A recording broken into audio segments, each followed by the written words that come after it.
কড়াতে তেল দিচ্ছি। এই দেখো এই মাছটা তোমার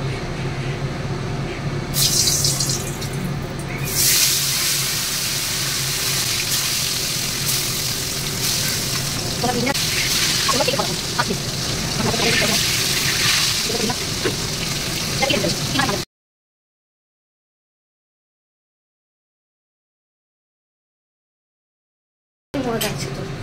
ও তুই কৃষ্ণকে বলিস আমার এটা মনে থাকবে। মাছগুলো ভাজার জন্য তেলটা একটু কমে গেছে, তাই একটু তেল দিলাম কড়াতে। আবার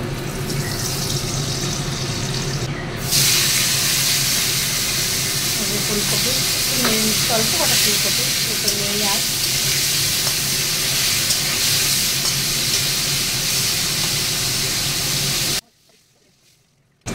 জিরে দিলাম, সাদা জিরে, তার সাথে একটু তেলও ইয়ে করলাম, আলুগুলো অ্যাড করে দিলাম।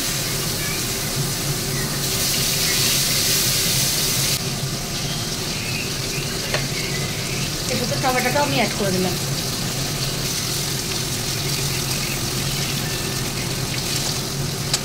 অ্যাড করবো আমি জিরে আছে, ধনে আছে, হলুদ গুঁড়ো আছে, লঙ্কার গুঁড়ো আছে, কাশ্মীরি লঙ্কার গুঁড়ো আছে, এর মধ্যে একটু আদা আছে।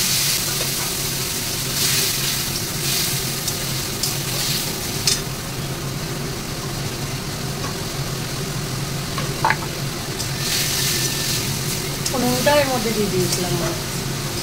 এবার এই মশলাটা কষা হয়ে গেলে গরম জল আমি দিয়ে দেবো।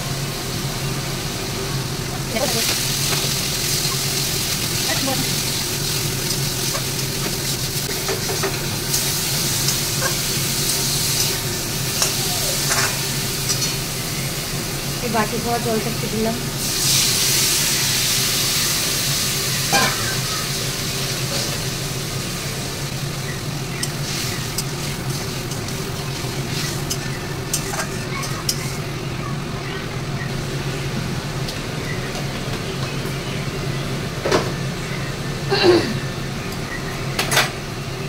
এবার এর সাথে কপিগুলো অ্যাড করে দিলাম আমি। এখন তো সবেতেই ফুলকপি।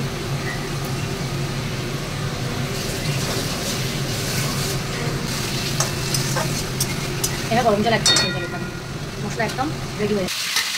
এবারে দেখো গরম জল অ্যাড করবো, হয়ে গেছে। দেখো মশলা ভালো করে কষে গেছে, দেখেছো কত সুন্দরভাবে মশলাটা আমার কষে গেছে।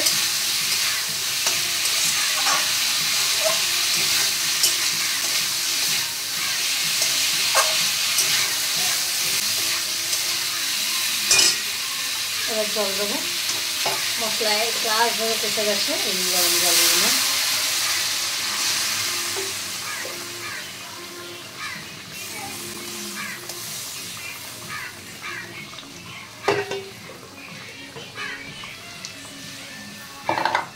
এই যে কাঁচা লঙ্কা অ্যাড করলাম, দেখো ঝোলটা দেখেছো। মাছগুলো এবার দেবো একটা একটা করে। এই যে একটা মাছ, এবার মাছগুলো সাজিয়ে সাজিয়ে দেবো। আমার ছোট ছেলে বসে আছে তখন ধরে, ওর 12টা বেজে গেলেই মানে ভাত খাবার টাইম হয়ে যায়।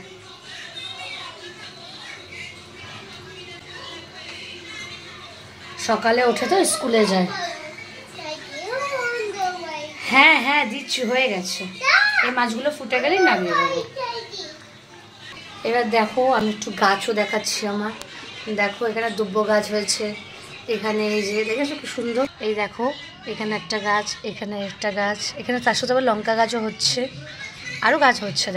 দেখো এখানে কারি পাতা গাছ হচ্ছে তুলসী গাছের সাথে। দেখো দেখতে পাচ্ছ তুলসী গাছের সাথে কারি পাতার গাছ হচ্ছে, তার সাথে আবার অ্যালোভেরাও গাছ উঠছে।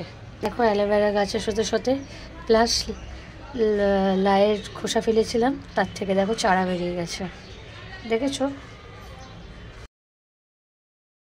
দেখো মাছের ঝোল দেখেছো।